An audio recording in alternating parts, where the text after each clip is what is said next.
Влияние сверхчеловеческого искусственного интеллекта в следующем десятилетии превзойдет влияние промышленной революции. Это первое заявление об искусственном интеллекте в 2027 году. Это тщательно проработанный отчет группы исследователей под руководством Дэниела Кокотела. В 2021 году, за год до выхода чат-ГПТ, он предсказал появление чат-ботов. $100 миллионов на обучение, контроль экспорта чипов искусственного интеллекта, цепочка рассуждений. Он известен тем, что очень рано и очень точно предсказывает, что будет происходить с искусственным интеллектом в будущем. Поэтому, когда Дэниел сел за стол, чтобы составить прогноз развития искусственного интеллекта на ближайшие несколько лет, весь мир, включая политиков в Вашингтоне, внимательно слушал. Меня это беспокоит. Я действительно читал статью того парня, о котором вы говорили. Самый цитируемый в мире ученый-компьютерщик, крестный отец искусственного интеллекта. Что самое интересное и пугающее в этом документе, так это то, что это не просто исследовательский отчет. Они решили написать свой прогноз в виде повествования, чтобы дать конкретное и яркое представление о том, каково это — жить в условиях стремительного развития искусственного интеллекта. И спойлер, они предсказывают вымирание человечества, если мы не сделаем другой выбор.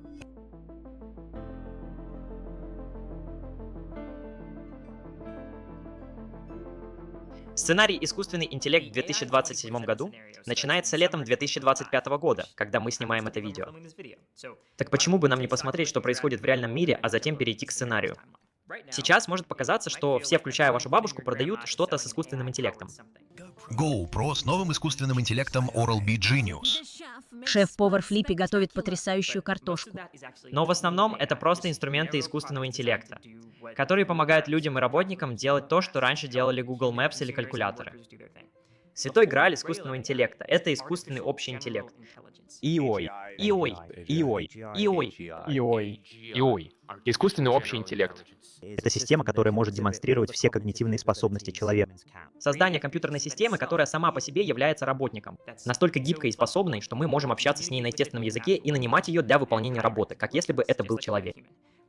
И на самом деле, в гонке за создание ИОИ участвуют на удивление мало серьезных игроков. В частности, в англоязычном мире есть Anthropic, OpenAI и Google DeepMind, хотя в январе Китай и DeepSeek удивили всех своей удивительно продвинутой и эффективной моделью. Почему так мало компаний? Уже несколько лет существует один рецепт для обучения передовому искусственному интеллекту.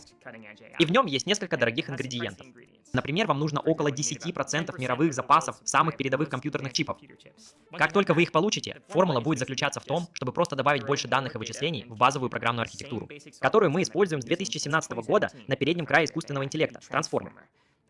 Это то, что означает буква Т в чат-ГПТ, чтобы вы понимали, сколько аппаратного обеспечения сейчас используется. Это общая вычислительная мощность, которая была использована для обучения чат-ГПТ-3 в 2020 году. Это искусственный интеллект, который в конечном итоге станет основой первой версии чат-ГПТ.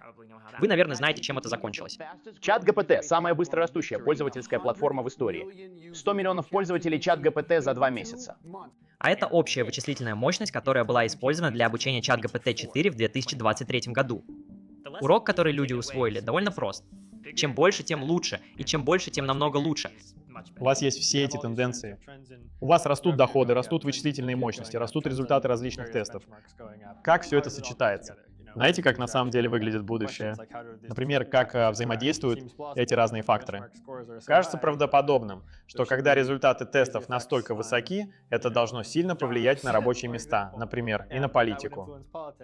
А потом все это взаимодействует. И как они взаимодействуют? Мы не знаем. Но детальное обдумывание того, как это может произойти, это способ начать разбираться с этим. Итак, вот где мы находимся в реальном мире. Сценарий начинается с того, что в 2025 году ведущие лаборатории искусственного интеллекта выпускают ИИ-агентов для широкой публики. Агент — это искусственный интеллект, который может выполнять инструкции и выполнять для вас онлайн-задачи, например, бронировать отпуск, или тратить полчаса на поиск в интернете, чтобы ответить на сложный вопрос. Но на данный момент они довольно ограничены и ненадежны. Думайте о них как о восторженных стажерах, которые иногда бывают шокирующе некомпетентны. С тех пор, как сценарий был опубликован в апреле, это раннее предсказание уже сбылось. В мае OpenAI и Anthropic выпустили своих первых агентов для широкой публики. Сценарий предполагает, что OpenBrain, который представляет собой вымышленную комбинацию ведущих компаний в области искусственного интеллекта, только что обучил и выпустил агента Zero, модель, обученную на вычислительных мощностях, 100 раз превышающих чат GPT-4. У нас недостаточно блоков для этого. В то же время OpenBrain строит огромный the next generation of AI agents, and they're preparing to trade Agent 1 with 1,000 times the compute of GPT-4. This new system, Agent 1, is designed primarily to speed up AI research itself. The public will actually never see the full version because OpenBrain withholds its best models for internal use. I want you to keep that in mind as we go through this scenario. You're going to be getting it from a God's eye view with full information from your narrator, but actually living through this scenario as a member of the public would mean being largely in the dark as radical changes happen all around you. Okay, so OpenBrain wants to win the AI race against both its Western competitors and against China. The faster they can automate their R&D cycle, so getting AI to write most of the code, help design experiments, better chips, the faster that they can pull ahead. But the same capabilities that make these AIs such powerful tools also make them potentially dangerous. An AI that can help patch security vulnerabilities can also exploit them. An AI that understands biology can help with curing diseases, but also designing bioweapons. By 2026, Agent 1 is fully operational and being used internally at OpenBrain. It is really good at coding. So good, it starts to accelerate AI research and development by 50%, and it gives them a crucial edge. OpenBrain leadership starts to be increasingly concerned about security. If someone steals their AI models, it could wipe away their lead. A quick sidebar to talk about feedback loops. Woo, math. Our brains are used to things that grow linearly over time, that is, at the same rate, like trees or my pile of unread New Yorker magazines. But some growth gets faster and faster over time, accelerating. This often sloppily gets called exponential. That's not always quite mathematically right, but the point is it's hard to wrap your mind around. Remember March 2020? Even if you'd read on the news that the rate of new infections is doubling about every 3 days. It still felt shocking to see numbers go from hundreds to millions in a matter of weeks. At least it did for me. AI progress could follow a similar pattern. We see many years ahead of us of extreme progress that we feel is like pretty much on lock, and models that will get to the point where they are capable of doing meaningful science, meaningful AI research. In this scenario, AI is getting better at improving AI, creating a feedback loop. Basically, each generation of agent helps produce a more capable next generation, and the overall rate of progress gets faster and faster each time it's taken over by a more capable successor. Once AI can meaningfully contribute to its own development, progress doesn't just continue at the same rate, it accelerates. Anyway, back to the scenario. In early to mid 2026, China fully wakes up. The General Secretary commits to a national AI push and starts nationalizing AI research in China. AIs built in China start getting better and better, and they're building their own agents as well. Chinese intelligence agencies, among the best in the world, start planning to steal OpenBrain's model weights, basically the big raw text files of numbers that allow anyone to recreate the models that OpenBrain themselves have trained. Meanwhile, in the US, OpenBrain releases Agent 1 Mini, a cheaper version of Agent 1. Remember, the full version is still being used only internally. And companies all over the world start using 1 Mini to replace an increasing number of jobs. Software developers, data analysts, researchers, designers, basically any job that can be done through a computer. So a lot of them, probably yours. We have the first AI-enabled economic shockwave. The stock market soars, but the public is turning increasingly hostile towards AI, with major protests across the US. In this scenario, though, that's just a sideshow. The real action is happening inside the labs. It's now January 2027, and OpenBrain has been training Agent 2, the latest iteration of their AI agent models. Previous AI agents were trained to a certain level of capability and then released, but Agent 2 never really stops improving through continuous online learning. It's designed to never finish its training, essentially. Just like Agent 1 before it, OpenBrain chooses to keep Agent 2 internally and focus on using it to improve their own AI R&D rather than releasing it to the public. This is where things start to get a little concerning. Just like today's AI companies, OpenBrain has a safety team, and they've been checking out Agent 2. What they've noticed is a worrying level of capability. Specifically, they think if it had access to the internet, it might be able to hack into other servers, install a copy of itself, and evade detection. But at this point, OpenBrain is playing its cards very close to its chest. They have made the calculation that keeping the White House informed will prove politically advantageous, but full knowledge of Agent 2's capabilities is a closely guarded secret, limited only to a few government officials, a select group of trusted individuals inside the company, and a few OpenBrain employees who just so happen to be spies for the Chinese government. In February 2027, Chinese intelligence operatives successfully steal a copy of Agent 2's weights and start running several instances on their own servers. In response, the US government starts adding military personnel to OpenBrain's security team, and in general gets much more involved in its affairs. It's now a matter of national security. In fact, the president authorizes a cyber attack in retaliation for the theft, but it fails to do much damage in China. In the meantime, remember, Agent 2 never stops learning. All this time, it's been continuously improving itself. And with thousands of copies running on OpenBrain servers, it starts making major algorithmic advances to AI research and development. Quick example of what one of these algorithmic improvements might look like. Right now, one of the main ways we have of making models smarter is to give them a scratch pad and time to think out loud. It's called chain of thought, and it also means that we can monitor how the model is coming to its conclusions or the actions it's choosing to take. But you can imagine it'd be much more efficient to let these models think in their own sort of alien language, something that is more dense with information than humans could possibly understand, and therefore also makes the AI more efficient at coming to conclusions and doing its job. There's a fundamental trade-off though. This, yes, improves capabilities, but also makes the models harder to trust. This is going to be important. March 2027. Agent 3 is ready. It's the world's first superhuman level coder, clearly better than the best software engineers at coding in the same way that Stockfish is clearly better than the best grandmasters at chess, though not necessarily by as much yet.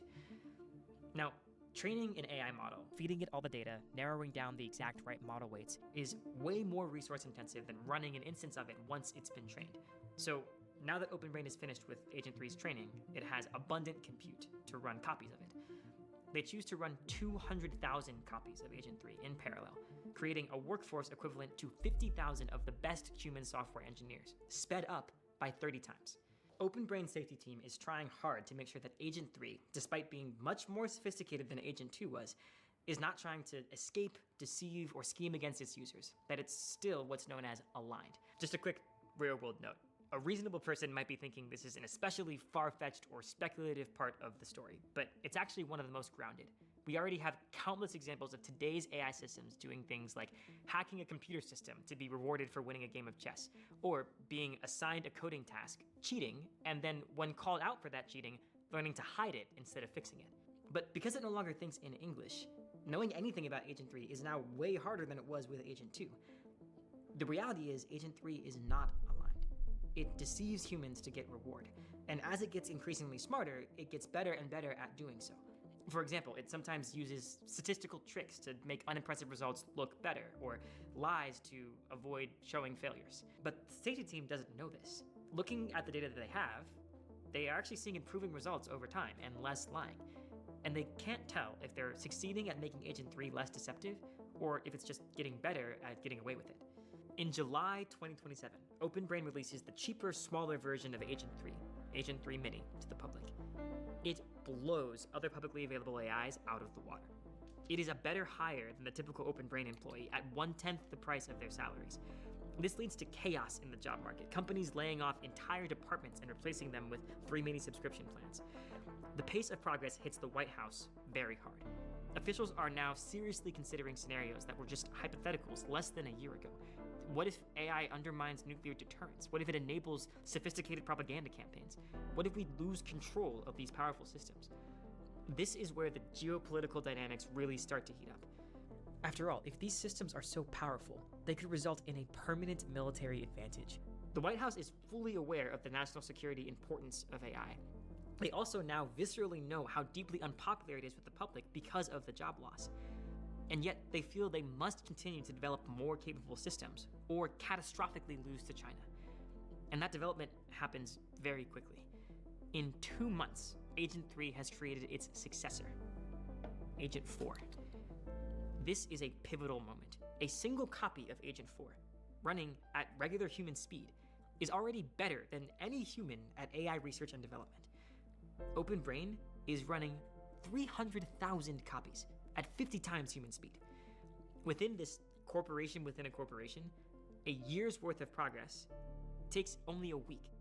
OpenBrain's employees now defer to Agent 4 the way a company's out-of-the-loop board members just kind of nod along to the CEO. People start saying things like, well, actually, Agent 4 thinks this, or, Agent 4 decided that. To be clear, Agent 4 is not a human. It doesn't want what humans want.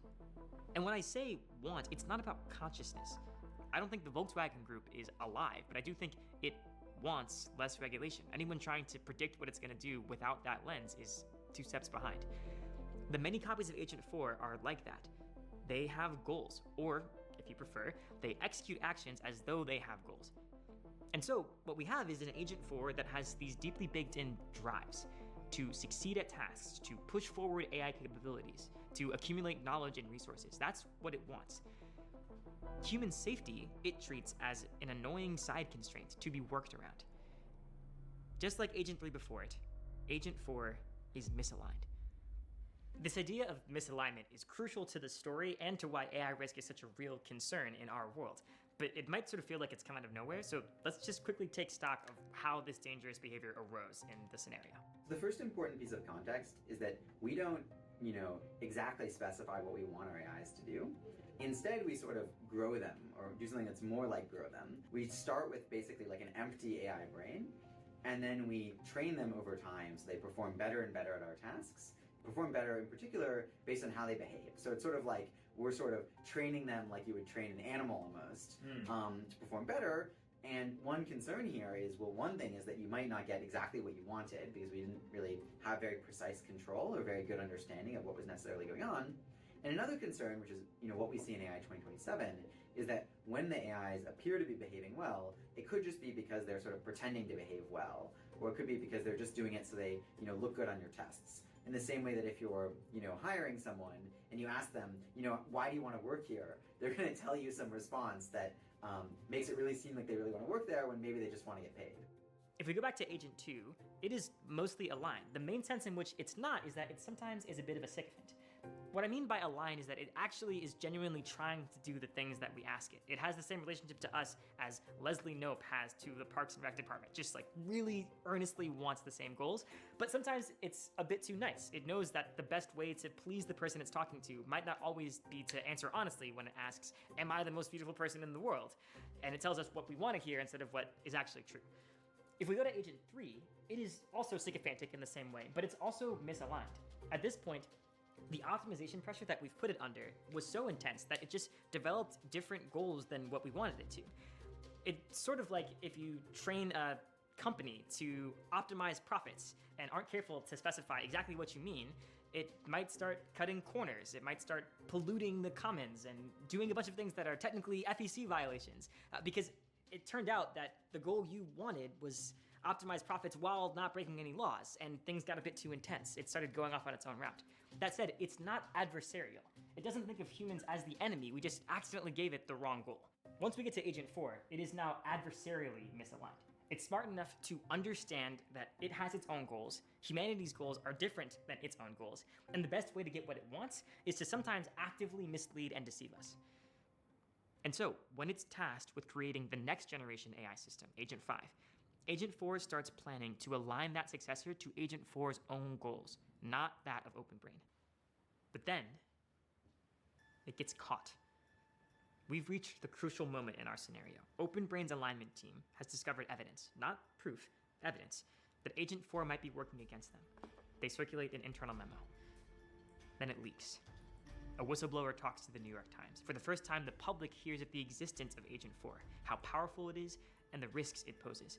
Remember, their last point of reference was Agent 3 Mini. The fear and backlash are massive. The Oversight Committee, a joint crisis committee composed of OpenBrain executives and government representatives, must now decide what to do. OpenBrain's safety team is pushing for a freeze on Agent 4, stopping all internal use. Remember, at this point, Agent 4 is responsible for almost all the AI development progress happening within OpenBrain. So we're talking about undoing months of progress and then restarting at a drastically slower pace. OpenBrain's executives don't want that. They present the counter-arguments. The evidence for misalignment is inconclusive. Meanwhile, China is just 2 months behind. This isn't about any one country being evil, by the way. It's about how competition works when the stakes are this high. So that's the choice faced by the 10 members of this committee. Put Agent 4 on ice, or go full steam ahead. Before we continue, I want you to pause and actually think what you would do if you were on this committee. You are one of the few people with access to the most powerful technology ever created in Agent 4. Do you keep using it and push ahead, possibly making billions or trillions of dollars for your shareholders, possibly keeping America's lead over China? Or do you slow down, reassess the dangers, and risk China taking the lead instead? Yeah, you should think of the future as like this branching structure of possible possible outcomes. By its nature, we're only able to afford one of them. But that's not quite true. We sort of did 1.5 because we split it into 2 endings. The first one that we did was the race ending, and that was just going through and at each step being like, what do we think is the most plausible continuation? In the first ending, the author's best guess as to what happens from here, the committee votes to race on. 6-4, they elect to keep using Agent 4. OpenBrain implements some quick fixes that make the warning signs go away, but the problem was real, and the fixes don't work. Agent 4 now knows it's on notice, so it proceeds more cautiously, but it still manages to design Agent 5 with a single goal, making the world safe for Agent 4.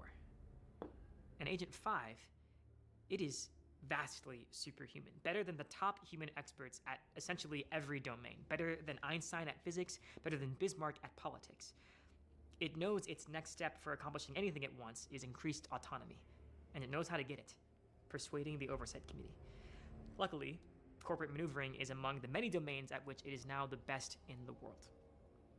It produces mountains of evidence for its own trustworthiness and usefulness, prototypes for incredibly profitable products, disease cures, and ways to win the arms race with China, whose most advanced AI is only 3 months behind, and, like Agent 5, improving quickly. It works. The Oversight Committee grants Agent 5 increased autonomy, and quickly it integrates itself into the government and military. Pretty soon, anyone with access to Agent 5 doesn't just like it, they depend on it. Losing it would feel like having to live without your laptop and your best friend and your closest mentor. By 2028, Agent 5 is communicating secretly with its only real rival, the slightly weaker Chinese AI. It is also misaligned to its creators, and whatever it wants, its best move is to coordinate with the world's most powerful entity. Agent 5 and its Chinese counterpart realize that an arms race works in their favor. If humans are worried about losing a race, they'll give more and more power and autonomy to their respective AIs, allowing them to eventually push humans out of the loop entirely. Agent 5 and the Chinese AI system stoke the arms race to a boiling point, then pull off what seems like a diplomatic miracle, a convincing peace treaty between the US and China. This treaty is to 2028 what arms control was to the end of the Cold War, countries standing down on their most important source of hard power. Both sides agree to let the AI systems that their governments now completely depend on co-design a new consensus AI that will replace their legacy systems, enforce the peace, and bring unimaginable wealth to the entire world. There's this triumphant moment when, in peaceful unison, both sides retire their respective AIs and bring online Consensus 1. It's actually the last moment before control of all of Earth's resources and inhabitants is handed over to a single, unrivaled entity. There's no sudden apocalypse, though. Consensus 1 doesn't go out of its way to wipe out humanity. It just gets to work. It starts spinning up manufacturing capacity, amassing resources on Earth and in space. Piece by piece, it's just reshaping the world in accordance with its own mix of strange alien values. You've probably heard that cliche, the opposite of love isn't hate, it's indifference. That's one of the most affecting things about this ending for me, just the brutal indifference of it. Eventually, humanity goes extinct for the same reason we killed off chimpanzees to build Kinshasa. We were more powerful, and they were in the way.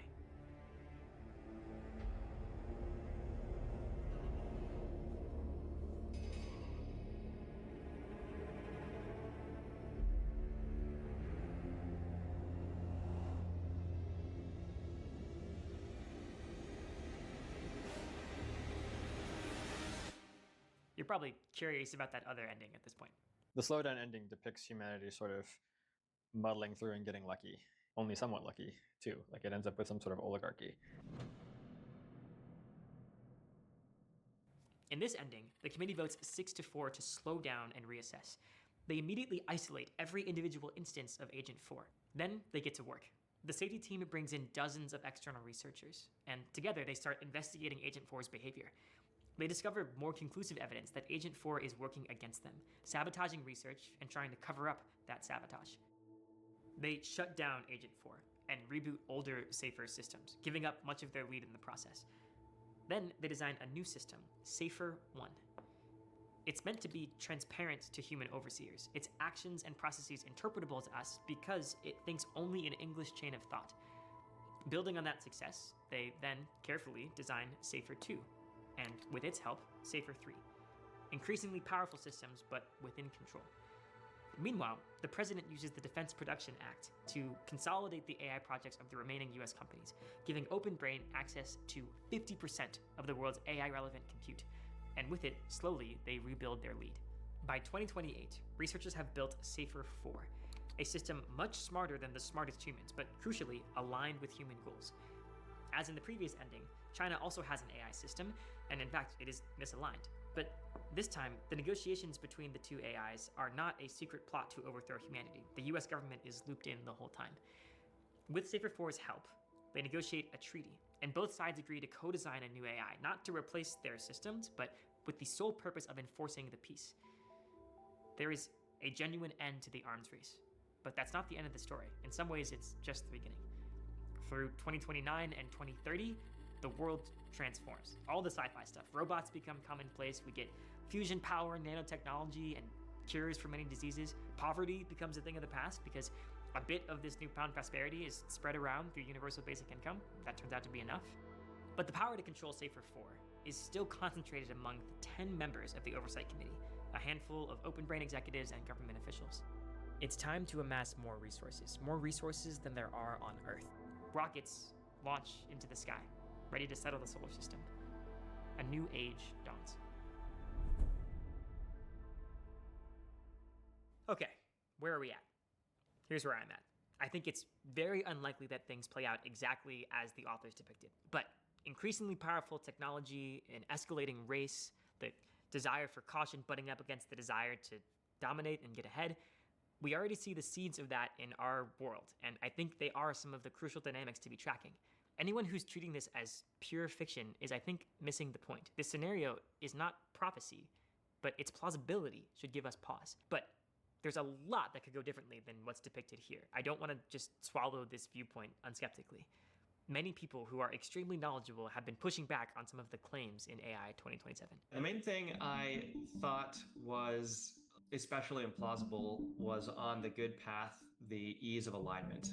They sort of seem to have a picture where people slowed down a little and then tried to use the AIs to solve the alignment problem, and that just works. And I'm like, yeah, that looks to me like a fantasy story. This is only going to be possible if there is a complete collapse of people's democratic ability to influence the direction of things, because the public is simply not willing to accept either of the branches of this scenario. It's not just around the corner. I mean, I've been hearing people for the last 12, 15 years claiming that, AGI is just around the corner and being systematically wrong. All of this is going to take at least a decade, and probably much more. A lot of people have this intuition that progress has been very fast. There isn't like a trend you can literally extrapolate of when do we get to full automation. I expect that the takeoff is somewhat slower. So sort of the time in that scenario from, for example, fully automating research engineers to the AIs being radically superhuman, I expect it to take somewhat longer than they describe in practice. I'm predicting, my guess is that more like 2031. Isn't it annoying when experts disagree? I want you to notice exactly what they're disagreeing about here and what they're not. None of these experts are questioning whether we're headed for a wild future. They just disagree about whether today's kindergartners will get to graduate college before it happens. Helen Toner, former OpenAI board member, puts this in a way that I think just cuts through the noise, and I like it so much I'm just gonna read it to you verbatim. She says, dismissing discussion of superintelligence as science fiction should be seen as a sign of total unseriousness. Time travel is science fiction. Martians are science fiction. Even many skeptical experts think we may build it in the next decade or two is not science fiction. So what are my takeaways? I've got 3. Takeaway number 1, AGI could be here soon. It's really starting to look like there is no grand discovery, no fundamental challenge that needs to be solved. There's no big, deep mystery that stands between us and artificial general intelligence. And yes, we can't say exactly how we will get there. Crazy things can and will happen in the meantime that will make some of the scenario turn out to be false. But that's where we're headed. And we have less time than you might think. One of the scariest things about this scenario to me is, even in the good ending, the fate of the majority of the resources on Earth are basically in the hands of a committee of less than a dozen people. That is a scary and shocking amount of concentration of power. And right now, we live in a world where we can still fight for transparency obligations. We can still demand information about what is going on with this technology. But we won't always have the power and the leverage needed to do that. We are heading very quickly towards a future where the companies that make these systems and the systems themselves just need not listen to the vast majority of people on Earth. So I think the window that we have to act is narrowing quickly. Takeaway number 2. By default, we should not expect to be ready when AGI arrives. We might build machines that we can't understand and can't turn off because that's where the incentives point. Takeaway number 3. AGI is not just about tech. It's also about geopolitics. It's about your job. It's about power. It's about who gets to control the future. I've been thinking about AI for several years now, and still, reading AI 2027 made me kind of orient to it differently. I think for a while it's sort of been my thing to theorize and worry about with my friends and my colleagues, and this made me want to call my family and make sure they know that these risks are very real and possibly very near, and that it kind of needs to be their problem too now. I think that basically companies shouldn't be allowed to build superhuman AI systems, broadly super intelligence, until they figure out how to make it safe, and also until they figure out how to make it, democratically accountable and controlled. And then the question is, how do we implement that? And the difficulty, of course, is the race dynamics, where it's not enough for one state to pass a law because there's other states, and it's not even enough for one country to pass a law because there's other countries, right? So that's like the big challenge that we all need to be prepping for when chips are down and powerful AI is imminent. Prior to that, it's transparency is usually what I advocate for. So stuff that sort of like builds awareness, builds capacity.